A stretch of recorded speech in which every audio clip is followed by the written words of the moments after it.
Vijay Joseph, താങ്കൾ അദ്ദേഹം ഇപ്പോൾ രക്ഷപ്പെട്ടു പറഞ്ഞു പോയത് എന്തുകൊണ്ടാണെന്നൊന്നും എനിക്കറിഞ്ഞുകൂടാ. താങ്കളെ അറസ്റ്റ് ചെയ്യുന്നതിനകത്ത് സമ്മർദ്ദമുണ്ടായിരുന്നു എന്ന് പറഞ്ഞു. പോലീസിന് അതിനകത്ത് ഒരു വലിയ ശുഷ്കാന്തി കാണിച്ചു എന്ന് പറഞ്ഞു.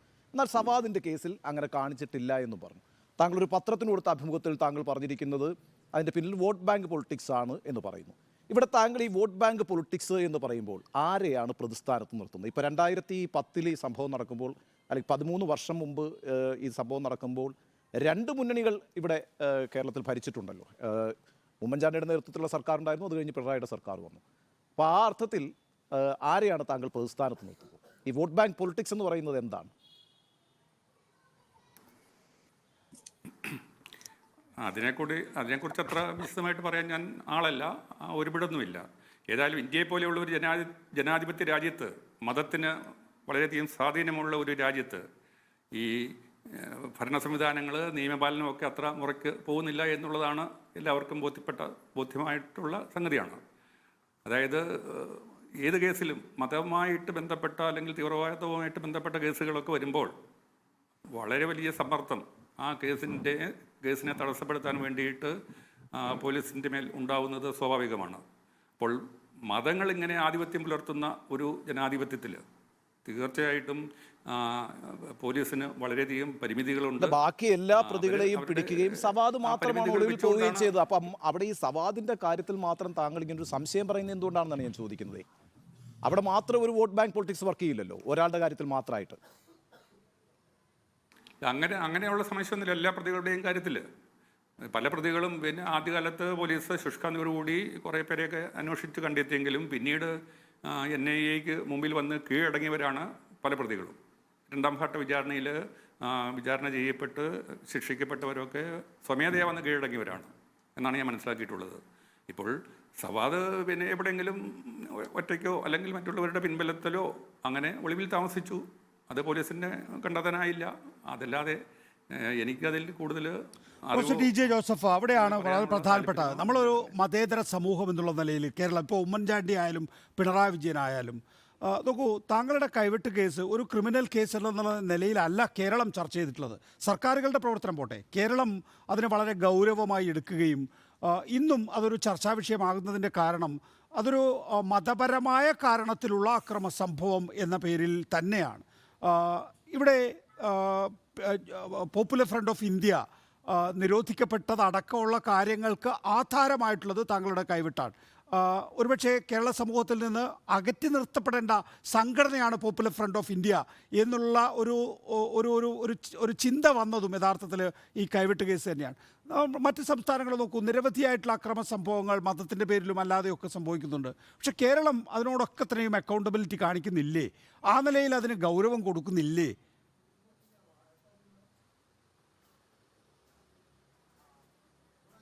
ഏതായാലും പിന്നെ മതേതരമാണ് നമ്മുടെ ഭരണം അല്ലെങ്കിൽ നമ്മുടെ രാജ്യം എന്നൊന്നും ഞാൻ വിചാരിക്കുന്നില്ല. മതേതരം എന്നുള്ളത് ഭരണഘടനയിലുള്ളതാണ്. മതേതരമാണ്, മതമില്ലാത്തൊരു രാജ്യം ആവേണ്ടതാണ് ശരിക്കും ഭരണഘടനാപരമായിട്ട്.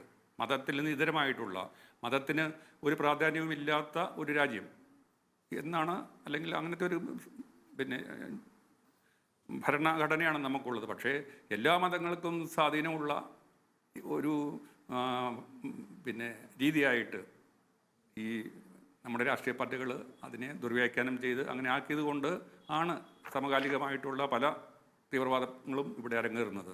ശ്രീ ടി ജോസഫ്, എനിക്ക് താങ്കളോട് ഒരു ചോദ്യം കൂടി ചോദിക്കാനുണ്ട്. അതായത് ഈ പ്രൊഫസർ, ഇപ്പോൾ താങ്കൾ ഇന്ന് ന്യൂ ഇന്ത്യൻ എക്സ്പ്രസിന് കൊടുത്ത അഭിമുഖത്തിൽ പറയുന്നൊരു കാര്യമുണ്ട്.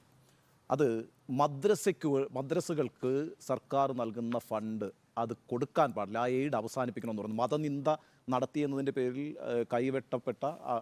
ശിക്ഷിക്കപ്പെട്ട ഒരാളാണ് താങ്കൾ വീണ്ടും നടത്തുന്ന പ്രസ്താവന എന്ന് പറയുന്നത് എൻ്റെ നികുതിപ്പണം കൊടുത്ത് മതം പഠിച്ചിട്ട് തീവ്രവാദം ഇവിടെ വളരണ്ട എന്നും അതുകൊണ്ട് മദ്രസകൾക്കുള്ള എയ്ഡ് നൽകണ്ട എന്നുമാണ് താങ്കൾ അഭിമുഖത്തിൽ പറഞ്ഞിരിക്കുന്നത്. വളരെ വിവാദമാകാൻ സാധ്യതയുള്ളൊരു പ്രസ്താവനയാണ്. എന്തുകൊണ്ടാണ് താങ്കൾ ആ മദ്രസയെ പിൻ പോയിന്റ് ചെയ്തത്? നമുക്കറിയാമല്ലോ, ഇപ്പോൾ കേരളത്തിലെ വിവിധ ക്ഷേത്രങ്ങളിൽ അടുത്തിടെ ദേവസ്വം ബോർഡ് ഒരു തീരുമാനമെടുത്തതിൻ്റെ അടിസ്ഥാനത്തിലാണ് ഈ RSSൻ്റെ ആയോധന കലയൊക്കെ നിന്നുപോയത്. അപ്പോൾ അത്തരത്തിലുള്ള ആക്ടിവിറ്റീസൊക്കെ ക്ഷേത്രങ്ങളെ കേന്ദ്രീകരിച്ചൊക്കെ നടക്കുന്നുണ്ട്. ഇവിടെ എന്തുകൊണ്ടാണ് മദ്രസ താങ്കൾ വളരെ കൃത്യമായി പിൻ പോയിന്റ് ചെയ്യുന്നത്? അതായത് എന്നെ സംബന്ധിച്ചും ഈ ബുദ്ധി ഉറയ്ക്കാത്ത കാലത്ത് കുട്ടികൾക്ക് കൊടുക്കുന്ന എല്ലാ മതപഠനങ്ങളും എല്ലാ മതത്തിൻ്റെയും പഠന സംവിധാനങ്ങൾ സർക്കാർ ഇടപെട്ട് നിർത്തലാക്കണമെന്നാണ് ഞാൻ. പക്ഷേ ഈ ക്രിസ്തു മതത്തിലോ അല്ലെങ്കിൽ ഹിന്ദു മതത്തിലോ ഈ സർക്കാരിൽ നിന്നെങ്കിലും ആനുകൂല്യമോ എയ്ഡോ പറ്റിക്കൊണ്ട് അങ്ങനെ ചെയ്യുന്നു എന്ന് ഞാൻ മനസ്സിലാക്കുന്നില്ല. പക്ഷേ ഈ കേരളത്തിൽ ഈ ഗവൺമെൻറ്റിൻ്റെ എയ്ഡ് വാങ്ങിച്ചു കൊണ്ടിട്ട് ആണ് ചില മദ്രസകളൊക്കെ പ്രവർത്തിക്കുന്നത്. മദ്രസ അധ്യാപകർക്ക് പെൻഷന് അതുപോലെയുള്ള കാര്യങ്ങളൊക്കെ കൊടുക്കാൻ വേണ്ടിയിട്ട് സർക്കാർ എയ്ഡ് കൊടുക്കുന്നുണ്ട് എന്ന് എനിക്ക് വ്യക്തമായിട്ടറിയാം.